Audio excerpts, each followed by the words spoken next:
Hello everyone, कैसे हैं आप सब। उम्मीद करता हूं कि आपकी पढ़ाई बेहतरीन चल रही होगी और आपका स्वास्थ्य भी बढ़िया होगा। आज हम देखेंगे अपना पार्ट नंबर 16 जो कि हमारे लिए बहुत इम्पोर्टेंट है। अभी तक हम 15 टेस्ट पेपर्स लगा रखे हैं। आपने बहुत कुछ सीख भी लिया होगा, बहुत कुछ समझ भी लिया होगा, उनके नोट्स भी बना लिए होंगे। तो बिना देरी किए चलते हैं अपने पार्ट नंबर 16 पर और आज के 10 क्वेश्चंस लगाते हैं भाई। पहला क्वेश्चन क्या कह रहा है? पहला क्वेश्चन है आपका, विदेश व्यापार नीति 2023 के अंतर्गत निम्नलिखित में से किन नए शहरों को निर्यात उत्कृष्टता वाले शहरों के रूप में नामित किया गया है? तो यहाँ पर आपको 4 ऑप्शन दे रखे हैं, फरीदाबाद, मुरादाबाद, मिर्ज़ापुर और वाराणसी। उन चारों में से सही उत्तर का चुनाव करके ये बताना है कि आपको जो विदेशी व्यापार नीति 2023 है उसमें कौन कौन से शहरों को नामित किया गया है। तो अगर आपने पढ़ी होगी तो आंसर दे रखे होंगे और नहीं पढ़ी होगी तो फिर ये थोड़ा सा टफ हो जाएगा। तो इसका सही आंसर है आपका डी ऑप्शन। चारों ऑप्शन है ना, ये चारों ही आपके रखे गए हैं। मुरादाबाद है, मिर्ज़ापुर है, बनारस है और फरीदाबाद। फरीदाबाद आपका हरियाणा में पड़ता है, बाकी ये तीनों आपके उत्तर प्रदेश में पड़ते हैं। अब थोड़ी सी बात कर लेते हैं विदेशी व्यापार नीति के बारे में। देखो, विदेशी व्यापार नीति 5 साल के लिए रखी जाती है। जो फॉरेन ट्रेड पॉलिसी है वो कितने ईयर के लिए रखी जाती है? 5 साल के लिए रखी जाती है। लेकिन कोविड की वजह से, किसकी वजह से? कोरोना की वजह से, ये कोरोना नाम याद ज़्यादा रहता है, तो कोरोना की वजह से, कोविड महामारी की वजह से इसे हमने एक्सटेंड कर दिया था। 2015 से 2020 तक की थी ये, लेकिन इसे मार्च 2023 तक एक्सटेंड कर दिया। तो जब यहाँ से ख़त्म हुई तो अब ये कहाँ तक हो गई? 2028 तक हो गई। तो इसी पॉलिसी के अंदर ये 4 शहरों को रखा गया है। अब बात समझ में आ गई होगी आपको। और इसका मेन एम क्या होता है? इसका एम होता है जो हमारा निर्यात है उसको बढ़ाना है, उसको प्रोत्साहन देना है। और दूसरा, जो निर्यात और आयात के रूल्स एंड रेगुलेशन है उस पर भी काम करते हैं। ठीक है, तो ये बात ध्यान रखना। चलो आगे चलते हैं, अगले क्वेश्चन पे चलते हैं। अगला क्वेश्चन है, राजस्व घाटे के संदर्भ में निम्नलिखित में से कौन सा कथन सही नहीं है? आपको ध्यान देना है। क्वेश्चन क्या बोलना है? कथन नहीं सही है वो बताना है। पहला, राजस्व घाटा सरकार की बचत में कमी को प्रदर्शित करता है। बिल्कुल सही बात है। तो राजस्व घाटे में वृद्धि होने पर सरकार को पूंजीगत व्ययों में कमी करनी पड़ती है, ये भी सही बात है। तो सही उत्तर को चुनाव करें। और नहीं पूछा था, तो इनमें से तो कोई भी सही नहीं है भाई। तो ना तो 1 ना 2, तो ये ऑप्शन जो सी ऑप्शन है वो आपका सही होगा, क्योंकि जो राजस्व घाटा होता है वो ये दोनों ही चीज़ों के ऊपर ही चलता है। तो ये दोनों पॉइंट तो सही हैं, लेकिन इसमें नहीं है पूछा है, तो ये बात आपको ध्यान रखनी थी, ये चीज़ आपको याद रखनी थी। चलिए अगला क्वेश्चन चले। अगला क्वेश्चन क्या है? तीसरा क्वेश्चन है, और तीसरा क्वेश्चन है बहुत इंपॉर्टेंट, ध्यान देना भाई। क्वेश्चन क्या है? उत्प्लावकता के संदर्भ में निम्नलिखित में से कौन सा कथन सही नहीं है? यहाँ पे भी कौन सा कथन सही नहीं है उसके उत्तरों का चुनाव करें और फिर बताएं कि कौन सा सही इसमें नहीं दिखाई दे रहा है। पढ़ लेते हैं। यह कर आधार में विस्तार के कारण राजस्व संग्रह में वृद्धि को दर्शाता है। अच्छा ठीक है भाई। यह कर की दर में परिवर्तन तथा राजस्व संग्रह में परिवर्तन का अनुपात है। तो इन्होंने ये जो बात कही है वहां पे अगर देखा जाए तो ये जो पहला पॉइंट है वो तो गलत दिखाई दे रहा है, और जो दूसरा पॉइंट है वो सही दिखाई दे रहा है? नहीं, वो भी गलत है। लेकिन यहाँ पे उत्प्लावकता के बिहाफ पे पूछ रहा है, तो थोड़ा सा और फोकस करके पढ़ते हैं। यह कर आधार में विस्तार के कारण राजस्व संग्रह में वृद्धि को दर्शाता है। तो बिल्कुल वृद्धि को तो दर्शाता है भाई। तो पहला पॉइंट तो सही है, और दूसरा, यह कर की दर में परिवर्तन तथा राजस्व संग्रह में परिवर्तन का अनुपात है, तो ये गलत है। तो केवल दूसरा, ये बी ऑप्शन सही होगा इसका, क्योंकि गलत पूछ रहा था। देखते हैं, बिल्कुल सही है, बी वाला मसला आपका सही है। अब ये थोड़ा जान लो कि ये होता क्या है। उत्प्लावकता। तो यह वो कर है उसका आधार में विस्तार के कारण जब राजस्व संग्रह में वृद्धि को दर्शाई जाती है। यदि उत्पादन में वृद्धि से कर राजस्व में बढ़ोतरी होती है तो ये कहा जाता है कि भाई जो ये व्यवस्था है वो क्या है, वो उत्प्लावकता है। क्या है वो? उत्प्लावकता है। परंतु यदि ऐसा ना हो फिर क्या होगा? तो फिर इसे पूरे के पूरे सिस्टम में कर उत्प्लावकता में कमी कहा जाता है। किसमें?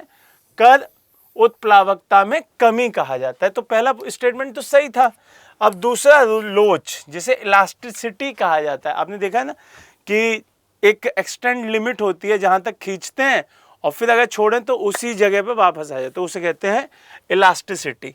तो यही बात यहाँ पे हम इकोनॉमी की भाषा में लिख देते हैं कि यह कर की दर में परिवर्तन तथा राजस्व संग्रह में परिवर्तन का अनुपात है। जब यह कर राजस्व में बढ़ोतरी कर का आधार में वृद्धि के अतिरिक्त अन्य कारणों से होती है तो उसे वृद्धि को कर की लोच कहा जाता है, अथवा दूसरा पॉइंट गलत हो जाता है। क्लियर है ये बात? चलिए अगला क्वेश्चन, चौथा क्वेश्चन देख रहे हैं। कृषि जनगणना, ये इंपॉर्टेंट है क्योंकि एग्रीकल्चर से बहुत क्वेश्चंस आते हैं, यूपी में बहुत क्वेश्चन आते हैं क्योंकि वहाँ लिखा हुआ है कृषि, है ना, एग्रीकल्चर वहाँ आपके सिलेबस में लिखा हुआ है। तो उसी के साथ रिलेट करके क्वेश्चंस हैं। निम्नलिखित कथनों पर विचार करें। कृषि एवं किसान कल्याण विभाग द्वारा कृषि जनगणना वर्ष 1970-71 से की जा रही है। बिल्कुल सही बात है। 1970 से 71 वाला जो स्लॉट था वहीं से स्टार्ट हुई थी। दूसरा क्या बोल रहा है? कृषि जनगणना प्रति 10 वर्ष पर की जाती है। नहीं भाई, 10 वर्ष पर नहीं की जाती, 5 साल के अंतराल पर की जाती है। कितने? 5 साल। तो इसका मतलब फिर सही उत्तर का चुनाव करें। ठीक है, चुनाव कर लेते हैं। तो पहला सही है, दूसरा गलत है। कहाँ पे? केवल एक सही, बी ऑप्शन होगा इसका आंसर। देखते हैं भाई, बी ऑप्शन, बी ऑप्शन। और 5 साल वाला मसला भी आपको मैंने बता ही दिया है कि 1970 से स्टार्ट हुई थी और कितने साल में होती है भाई? 5 साल में होती है। अगर हाँ ये लिखा हुआ 5 साल, तो 5 साल में होती है। ये चीज़ आपको ध्यान रखनी है। अगले क्वेश्चन पे चलते हैं। निम्नलिखित में से किस देश में सर्वाधिक कृषि योग्य भूमि पाई जाती है? आपको मैक्सिमम एग्रीकल्चर लैंड पूछ रहा है। समझ रहे हैं क्या पूछ रहा है? मैक्सिमम एग्रीकल्चर लैंड पूछ रहा है, जमीन पूछ रहा है। तो आपको अगर इस पूरे डाटा को याद रखना है तो ठीक है, आप रट लें उसे। अदरवाइज जो इंडियन ईयर बुक आती है उसके बिहाफ पे आपको पता चल जाएगा कि इंडिया कौन से नंबर पे आता है। तो जिस बच्चे ने अगर वो पढ़ी होगी तो वो बहुत इजीली बता देगा। इसमें पहला नंबर पूछा है तो पहला नंबर टॉप पे लिखा हुआ है अमेरिका। समझ रहे हैं? अमेरिका फर्स्ट नंबर पे आता है। आंसर तो हमारा हो गया अमेरिका। अब चलते हैं इस पूरे सेगमेंट को किस तरीके से टॉप 5 कंट्रीज हमें याद रखनी है। तो टॉप 5 पहले पे अमेरिका है, दूसरे पे हमारा खुद का इंडिया है, तीसरे पे एक पड़ोसी देश है हमारा चाइना, वो है, फिर हमारा मित्र देश है रसिया, और एक देश पड़ता है साउथ अमेरिका का ब्राजील। तो ये टॉप 5 कंट्रीज हैं जो सबसे ज्यादा एग्रीकल्चर लैंड अपने पास रखते हैं। चलिए अगले क्वेश्चन पे चलते हैं। अगला क्वेश्चन है 6th क्वेश्चन, इंपॉर्टेंट क्वेश्चन है भाई।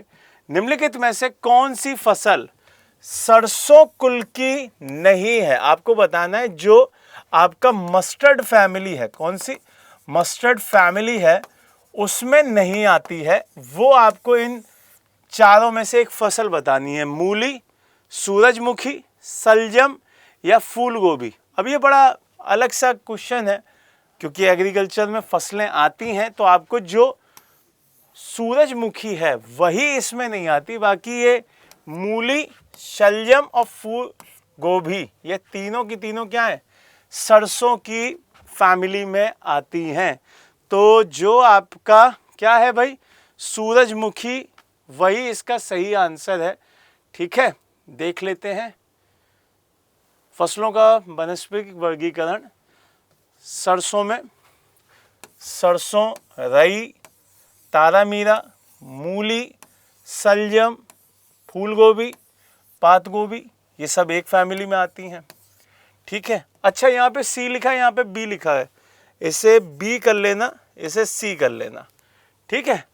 और यहाँ पे बी की जगह सनफ्लावर, ये आंसर होगा। पहले याद रखना इसका सनफ्लावर आंसर है। ठीक, सनफ्लावर, सी ऑप्शन। फिर दूसरा कंपोजिटी में आता है सूरजमुखी, ये अलग फैमिली है। थर्ड फैमिली घास का कुल पूछ रहा है, तो ये गेहूं हुआ, जौ हुआ, धान हुआ, मक्का हुआ, बाजरा हुआ, गन्ना हुआ, ज्वार, कौंदो, ये सब इसमें आते हैं। मटर कुल में कौन आता है भाई? मटर, चना, मूंग, उड़द, सोयाबीन, अरहर, मसूर, सनई, लोबिया, ये सब इसमें आते हैं। तो ये जरूर याद कर लेना, क्योंकि यहाँ से क्वेश्चन आ सकता है आप लोगों के लिए।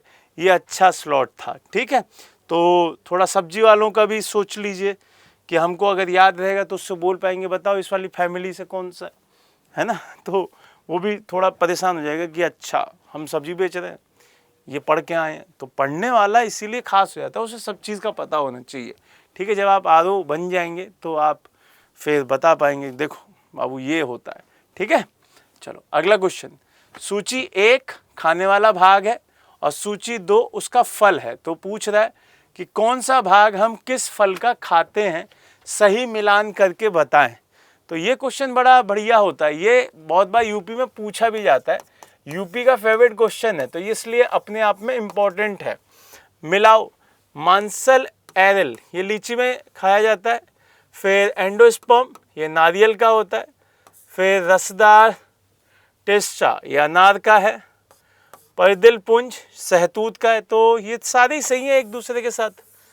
पहला ऑप्शन सही होगा इसका, ए ऑप्शन आएगा इसका आंसर, ए ऑप्शन है ना, ए ऑप्शन है। इसके अलावा भी अगर हम और भी देखें, जैसे मध्य फल भित्ति, आम, केला, पपीता की खाई जाती है। मध्य फल भित्ति के साथ साथ आपका जो अंतः फल भित्ति होती है वो केला, मांसल, पुष्पासन, सेब, नाशपाती, लुकाट, फल भित्ति व प्लेसेंटा, अंगूर, अमरूद, टमाटर। तो ये अपने आप में बहुत इम्पॉर्टेंट है भाई, इसको जरूर याद कर लेना। ठीक है। चलो अगले क्वेश्चन पे चलते हैं। 8वां क्वेश्चन है, निम्नलिखित में से किस तत्व की कमी से टमाटर फटने लगते हैं? आपने देखा है ना, टमाटर फट जाते हैं, चटकने लगते हैं। तो बोल रहा है किसकी कमी से? कैल्शियम, सोडियम, फॉस्फोरस और बोरॉन। तो जैसे हम लोग की एड़ियाँ फटने लगती हैं तो हम क्या लगाते हैं? बोरो प्लस लगाते हैं। वैसे यहाँ से कर लो बोरॉन, है ना। तो बोरॉन की वजह से टमाटर का फटना रोका जा सकता है। तो ये एक आसान तरीका है, यहाँ पे लिखा हुआ भी है। टमाटर एक प्रोटेक्टिव फूड है, इसको हम डिब्बाबंद सब्जियों में सबसे ज़्यादा यूज़ करते हैं। और इसका जो जन्म हुआ था वो मैक्सिको में हुआ था, मैक्सिको। और सबसे बड़ी चीज़, ये इंडिया में पुर्तगाली लेके आए थे। कौन लेके आए थे भाई? पुर्तगाल के लोग लेके आए थे। तो ये भी उनको जाता है, ये भी क्वेश्चन आ जाता है कि इंडिया में टमाटर और आलू कौन लेके आए? तो पुर्तगाली ही इस चीज़ का श्रेय लेके गए हैं। ठीक है। तो बोरॉन की कमी से फट जाते हैं। अगला क्वेश्चन, प्रधानमंत्री सूक्ष्म खाद्य उद्योग उन्नयन योजना, ध्यान रखना ये बहुत इंपॉर्टेंट है,